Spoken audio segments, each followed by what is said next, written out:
The world's most valuable tech company, Microsoft, is betting on AI and cloud computing to sustain its growth in the Asia-Pacific, where in markets such as the Philippines, businesses, organizations, and governments are getting on with their digital transformation journeys. We speak with Andres Ortola, Country General Manager of Microsoft Philippines, on the opportunities and challenges in this digital age.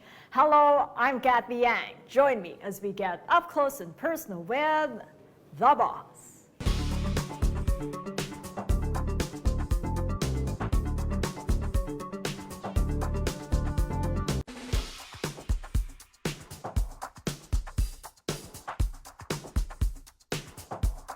Excitement over Microsoft has been high since 2019 as its cloud business Azure continues to provide strong revenue growth. And as the tech giant further expands its cloud offerings, it's also looking at ushering in a digital revolution in several emerging markets. For one, it's investing over $1 billion in Mexico, mostly to establish a cloud data center in the country. This is seen allowing Microsoft to deliver its cloud services better in the country, as well as other offerings like Office 365 and Power Platform. Aside from Latin America, Microsoft is also beefing up its presence in Southeast Asia. In the Philippines, it's been partnering with local industry leaders not just to offer its extensive hybrid cloud platform, but to also streamline digitization efforts. It's also teamed up with banks and other tech players in boosting digital literacy among Filipino students. And just last year, Microsoft offered to sell its programs and services to the Philippine government at a lower price to resolve the country's problem on unlicensed use of software in state offices. For The Boss, I am Bruce Rodriguez.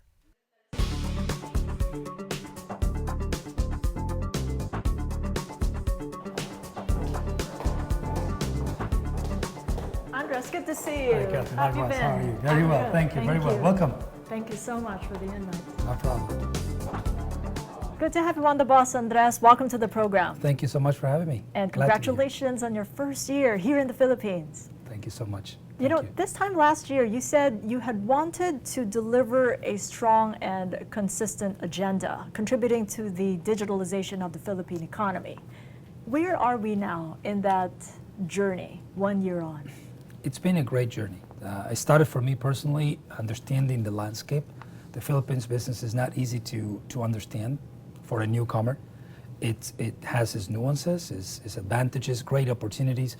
So for us, started understanding that, and then driving our key messages of transformation with the commercial sector, with the public sector, and with the consumers, trying to bring different value propositions to those customers. It's many conversations going on as we speak. But what sort of value propositions, when you talk about these different sectors and the nuances, in fact, and the fact that Microsoft is focusing on an AI-enabled transformation, Yes. artificial intelligence driving that change?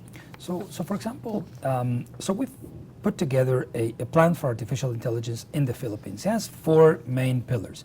One is to use it to drive innovation and digital transformation to our customers. The second was a key angle of responsible innovation. You know, artificial intelligence is probably the most defining technology of our times, extremely powerful, but has certain risks. Recently, even the Vatican has taken a step towards defining what ethical AI should be, what ethical application of AI should be. And we partner with them to also embrace that definition. So then the other factor is, how do we use AI to shorten the skills gap, to make sure that the skills gaps are actually smaller as we go, and so everybody can take advantage of this, not just the small pockets. And last but not least is everything has to do on putting AI to the service of, or solving the most complex problems of the country. Sustainability, climate change, and things like that are where we have been working on with several government agencies to try to drive some value out of the gate with this. Is the Philippines ready for AI in the way that you've come to know the nuances working in this emerging market? There is an undeniable appetite for more. Every CEO I meet, every director I meet understands the need, understands the opportunity. This is undeniable. Of course, there are several implementation hurdles to be passed. I'm still optimistic on what I've seen. The pace of innovation, it's I would say on par to some of the other similar economies. We're seeing similar pockets of good innovation coming up. Interesting that you make a mention of the implementation hurdles. A survey reveals that cultural traits that support AI journeys are not pervasive in the Philippines. This coming from a study Microsoft and IDC Asia Pacific had released last May, and these include a couple of things: risk-taking, proactive innovation, and cross-function partnerships among teams. So how do we get past these hurdles? If you ask me, I think one of the biggest hurdles are not technological, are not technical, are cultural, organizational, etc. So when you look at how companies are innovating, the pace of innovation and how how fast can they absorb that innovation is very uneven in the market. So we came to this definition of what we call tech intensity. We see tech intensity as the ability of organizations to A, adopt new technology, and B, create capabilities at the right pace, at the pace of the demands. Not only that, we also see those two factors to the power of three key items for this market and for the world: trust, sustainability, and inclusion. So customers and consumers will demand those technologies, the innovations, to be faster delivered and to be delivered in a fashion that is palatable to them. There has been this fear that AI will replace jobs. And I make a mention of a survey done by Cisco and Oxford Economics forecasting at least 1.1 million jobs in the Philippines will disappear by 2028 because of the rapid technological innovation. How do we get past that fear and get into action and provide not only more jobs, but highly skilled, higher paying jobs? The way we see AI is a factor of enhancing human capabilities, enhancing that productivity. Philippines has been known for some particular industries, for example, say BPO. The BPO, it's undeniable, a big driver of this economy. We're working with some of our partners and companies, and how can we enhance that value? How can we make these employees more productive, versus looking at the angle of how many people, how much can we optimize this workforce?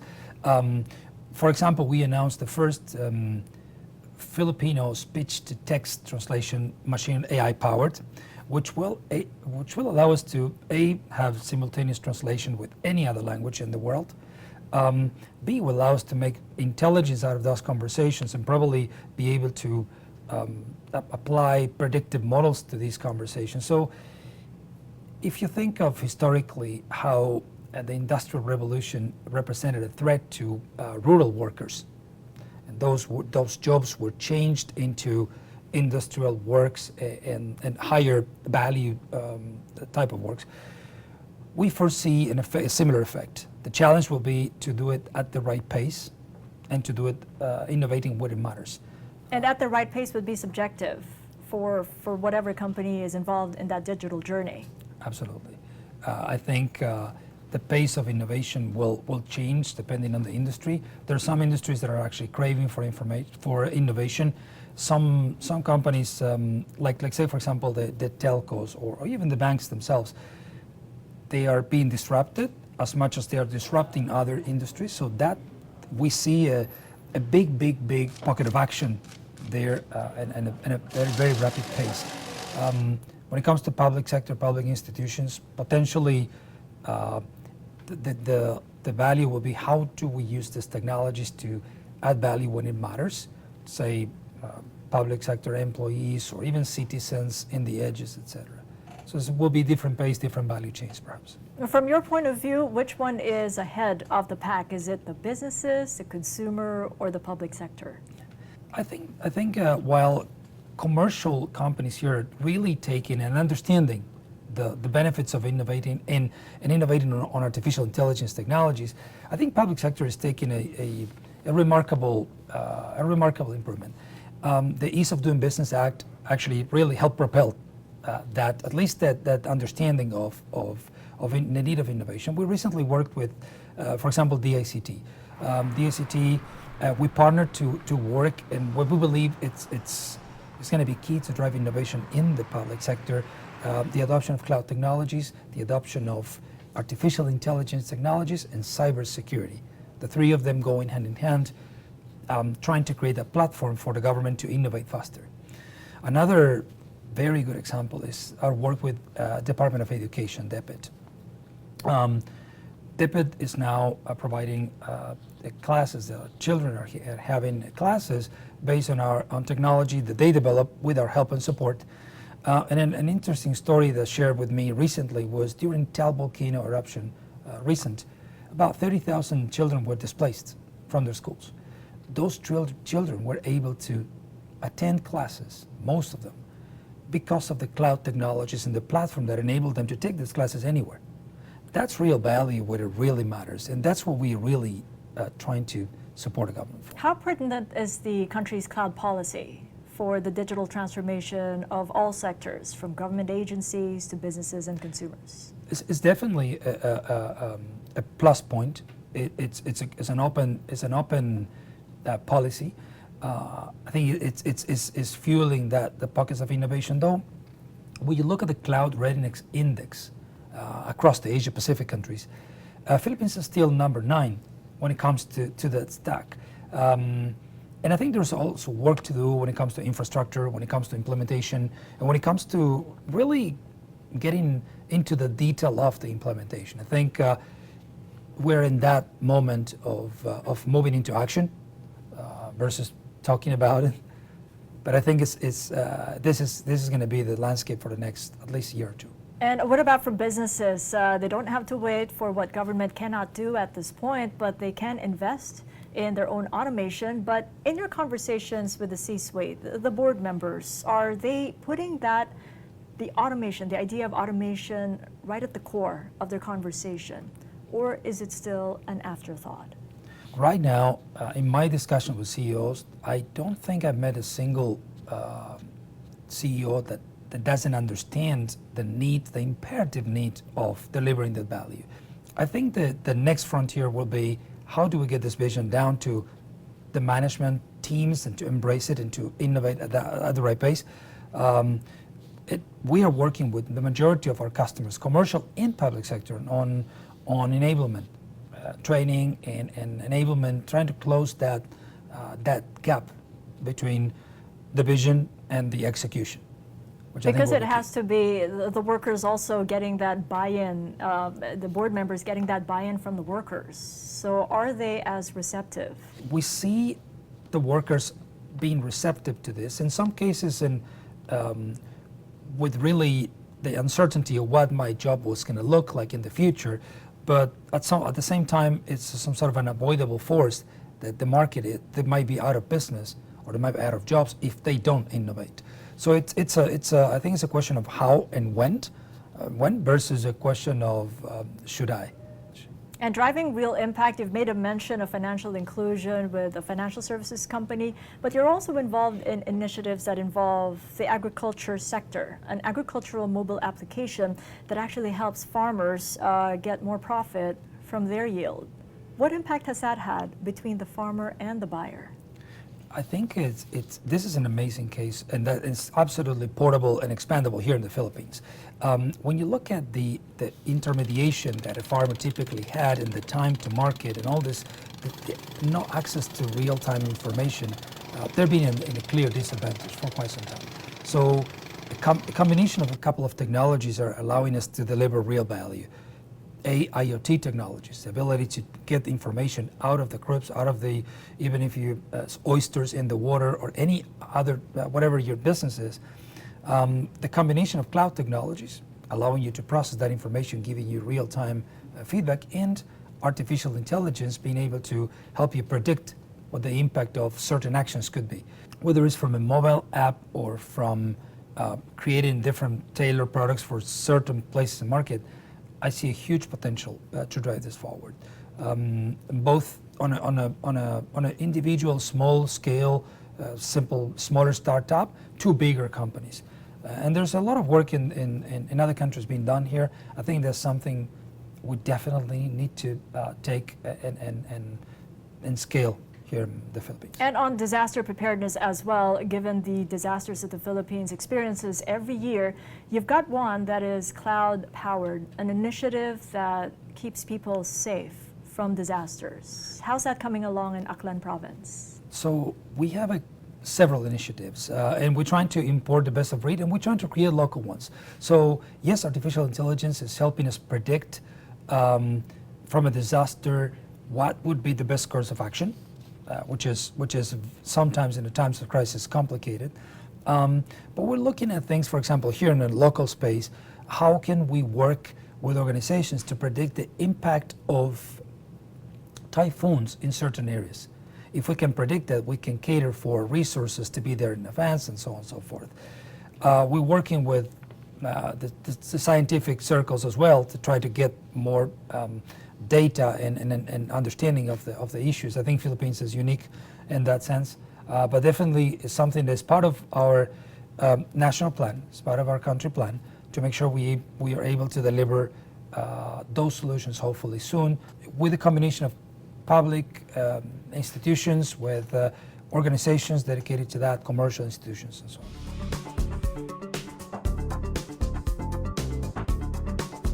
You've also signed up large Philippine conglomerates, pre-digital transformation, getting in on the transformation journeys. How do you manage that, and where do you start when you're talking about a traditional conglomerate and putting them on a digital journey? Well, this is a story that we're very proud of. Our work with JG Summit in this case has been remarkable. I think JG Summit is potentially the one that has taken the digital transformation to an extreme of action, and they embarked this digitalization of their businesses at scale. We're on the way right now in partnership with Infosys, one of our partners. We're on the way, and they are seeing already the benefits of that transformation. The agility they're achieving, the many things that they are able to optimize, and the new potential opportunities they're finding. So conglomerates, for example, have been struggling with pockets of information, and the ability to have a unified view of a customer in a secure and respecting the privacy of that individual, but the ability to see what value can it bring to that particular individual from my many businesses. That is something that definitely conglomerates are very interested in. The majority of the companies we talk to understand this. It's again dealing with complexity and dealing with that culture transformation that helps them. Who are you going to sign up this year for marquee clients? The list is long. Of course I cannot disclose much. Is it longer from last year's? It's getting longer and longer. But which industries? Every industries, banking, telcos, manufacturing, conglomerates, everybody's looking at any form of disruption. But what really look forward is not only the effect of those companies becoming digital and partnering with us and the benefit we can make. One measure of success that we take is for every dollar that Microsoft produces in digital services, we estimate that we create around $7 to $8 in market with associated services and products. That's what really is going to drive the real impact. And I look forward to see more and more customers transforming and us helping them moving forward. There's a global growth slowdown risk that we're facing right now because of the disruptions of the coronavirus outbreak. Supply chain disruptions started all the way back from the US-China trade war. What is the risk of Philippine businesses pulling back on their digital transformation journeys because of the uncertainty? It is an undeniable effect of slowing down some business. Philippines being exposed on the hospitality sectors, transportation sectors. There is going to be an effect. Supply chain effort. So we foresee that at some levels, some companies might choose to defer some projects in the short term, but that does not mean that they will not actually pursue that transformation. And in times of uncertainty, our experience has been that technology is the one factor that actually keeps companies moving forward.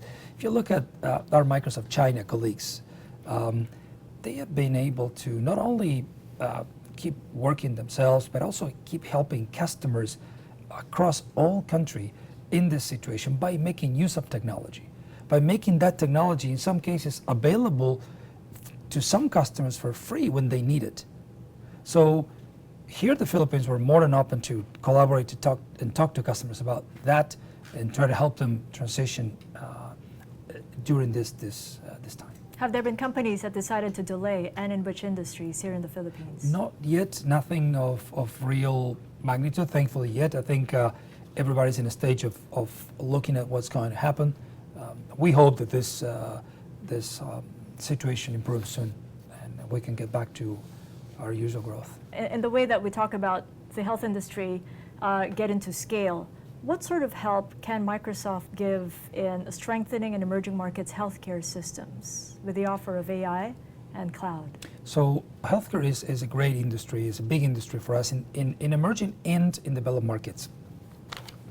Artificial intelligence will drive many things. So cloud technologies and artificial intelligence technologies will drive innovations. For example, in the way doctors get to diagnostics faster, in the way we can analyze and pre-analyze information a lot more efficient way that a doctor can look into records and things like that. Telemedicine is something that's coming up very, very strongly. The ability to connect with a doctor over a Teams call, see your patient, have a discussion, but not only that, take advantage of that discussion, identifying the keywords, processing those words, make some use of intelligence of those words and predict future dialysis. That's a big advancement. The other field that we're very excited about is the work that's been doing predominantly in African countries, but I think that technologies that can be easily portable to the Philippines is the ability to give doctors instrumentation and tools to be able to take the medicine and the services to the very edge of the countries. That is something that is super inspiring, super good to see, and I hope that we see here in the Philippines soon. Now, you've been with Microsoft nearly 6 years after you came back, because you had your first stint in the 90s. That's and I realized that you came in your comeback just a few months after CEO Satya Nadella joined. Yes. What have you learned from Mr. Nadella in your 6 years? I believe Satya is an incredible individual. He has transformed our company from its roots, from its foundation, and the biggest change that I've seen as an old Microsoft, as an old-timer coming back, is that cultural, deep-rooted cultural transformation. That it comes from the way we lead as leaders, but the way we interact with our customers. He changed our mission to truly empower every person and organization on the planet to achieve more. Never compete with our customers, never disrupt their businesses, but rather empower them to be successful. That has been a fundamental change in Microsoft culture. And I'm excited to see the best of it yet to come. Andres Ortola, thank you so much for this Thank you very opportunity. much. I much appreciate My it. pleasure. All the best Thank in your you. second year. Thank you so much. Thanks.